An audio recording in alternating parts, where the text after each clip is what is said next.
Quando estávamos lá no cálculo 1, a gente viu que se uma função for diferenciável, ou se ela for derivável no ponto x0, a gente definia que o limite dessa função com h tendendo a zero, esse incremento que a gente colocava no x0, ele, quando ele tendia a zero, esse limite existia, né? Então, ele era um valor a que pertence aos reais, né? Então, ele tem que existir e ser finito.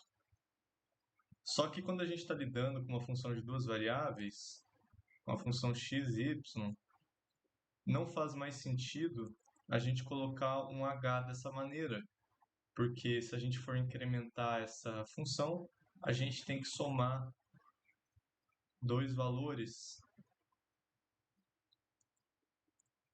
a x e a y, então de tal forma que essa razão aqui, né, seguindo a mesma lógica, e eu observo que agora esse h viraria um vetor hk, tá? E aí já não faria mais sentido essa razão incremental, que a gente estaria dividindo por um vetor. Então, essa maneira de definir se uma função é derivável em x0 perde o sentido quando a gente lida com funções de duas variáveis. Então, o que a gente vai fazer vai ser tentar arrumar essa função aqui, essa definição, para que a gente consiga generalizar. Então, partindo da definição, ele tem que, quando h se aproxima do zero, para um valor delta, tá? Mesma coisa, dado epsilon maior que zero, existe um delta, existe um delta, desculpa, maior que zero, tal que, vou escrever aqui em cima, então tal que quando h tende a zero, quando diminui essa distância diminui no valor delta, nós temos que esse incremento aqui, essa razão aqui, essa função dada por essa razão,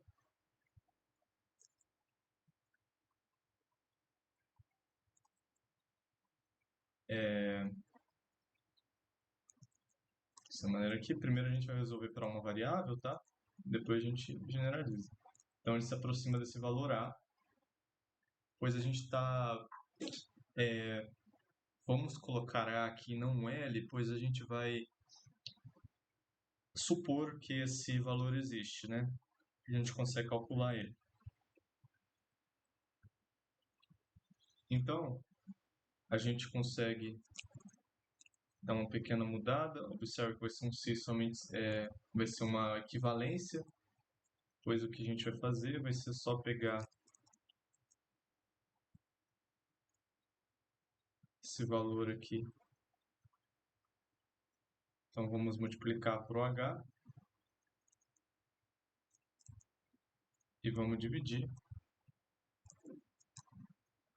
Depois a gente subtrai zero.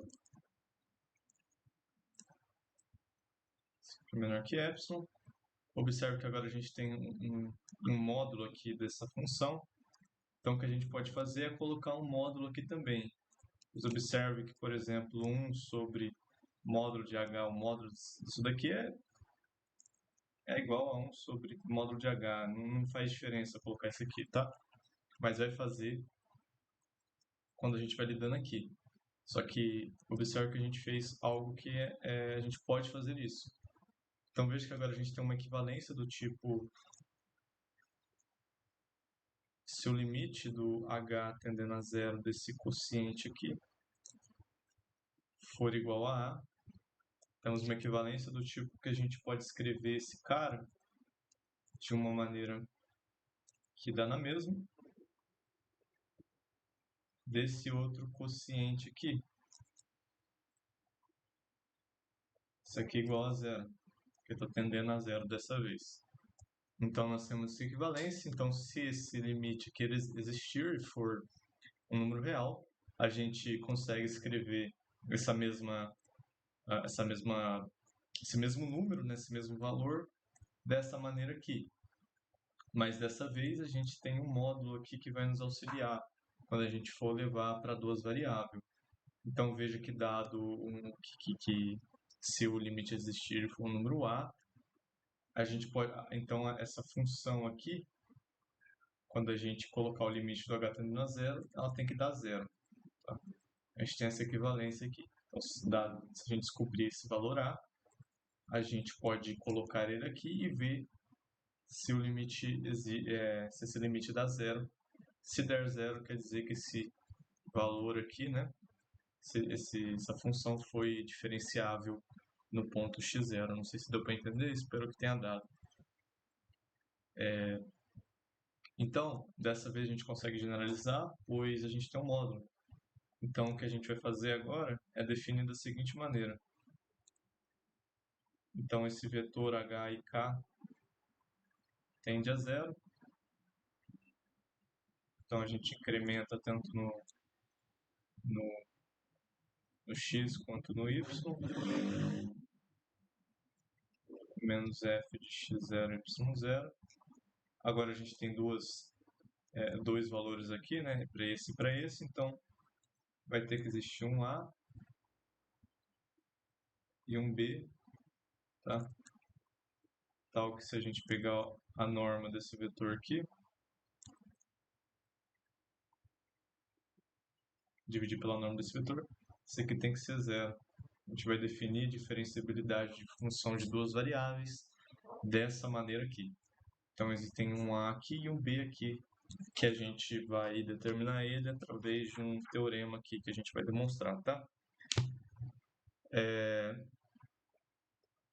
Ok? Então, basicamente, se esse limite existir, ele vai dar um valor a B, que esses valores estão aqui dentro, né?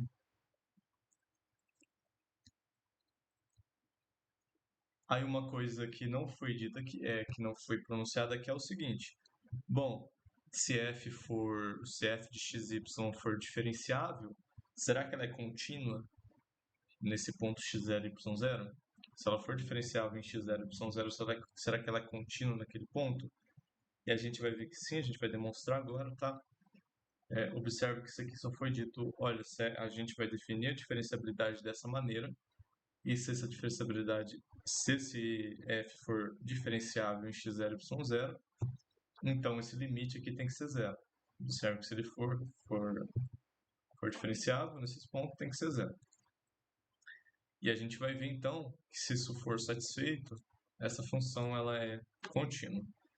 Então, a primeira coisa que a gente vai fazer vai ser definir essa função I de HK como sendo aquela parte superior da razão, tá? Então, aqui a gente falou que essa função vai ser desse tipo, e como vimos, vamos supor que ela é diferenciável, eu não vou escrever aqui, tá?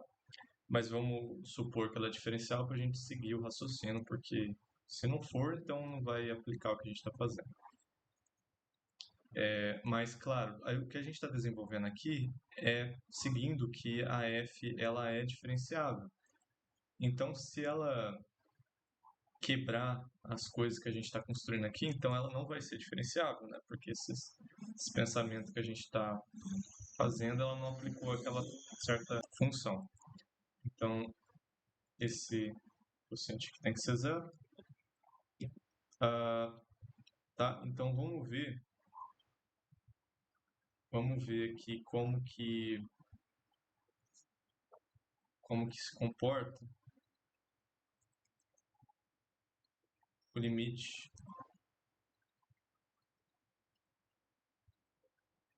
só da parte superior.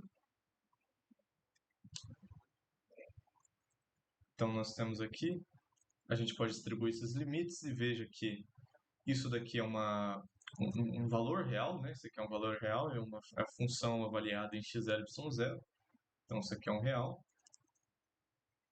Essa função depende de h e de k, então a gente tem que tomar o limite deles. Não sabemos o que ocorre, pois não temos f, mas sabemos que essa função depende desse h e k aqui.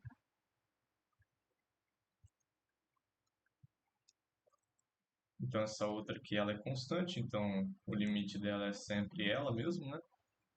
E observa que isso daqui são duas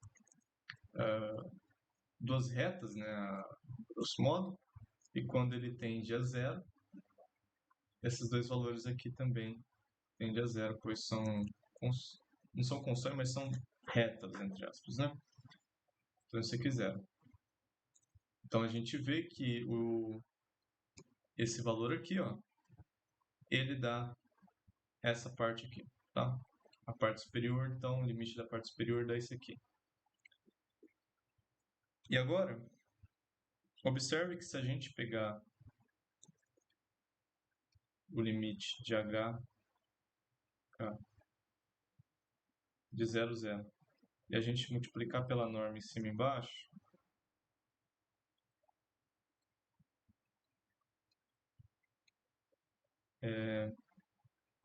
de e, e depois dividir pela norma também. Bom, a grosso modo aqui, essa norma desse vetor aqui vai ser um número, né, a certo ponto. Nós temos h ao quadrado mais k ao quadrado. Esse valor aqui, quando os dois tendem a zero, ele tende a zero também, tá? Esse aqui tende a zero, e a gente sabe que isso daqui também tende a zero. Então, observe que o limite de EH de K, observe que a gente não mudou esse valor aqui, né? A gente só escreveu de outro modo. Então, esse limite aqui é igual a zero. Então, a gente conclui que o limite de H e K de 0, 0. Então, a gente conclui isso aqui. Quando a gente toma o limite do H e do K tendendo a zero, a função aqui, ela é o próprio valor, né? Olha só, a gente tem aqui um igual, né? Quando passa para o outro lado, isso daqui fica igual. Então, a gente viu que quando a gente tende a função h x0 mais h, y0 mais k, tendendo h e o k para zero, esse valor aqui dá o próprio f de x0 e y0. Definindo assim, se ela for diferenciável, a f ela também vai ser contínua por causa desse resultado aqui. Espero que tenham entendido, né? Porque a própria função aqui deu o próprio valor, né? Dela avaliado naqueles pontos. Tudo bem? Então, isso daqui é o teorema que vai ser interessante para o próximo. Então, se ela for diferenciável, ela é contínua.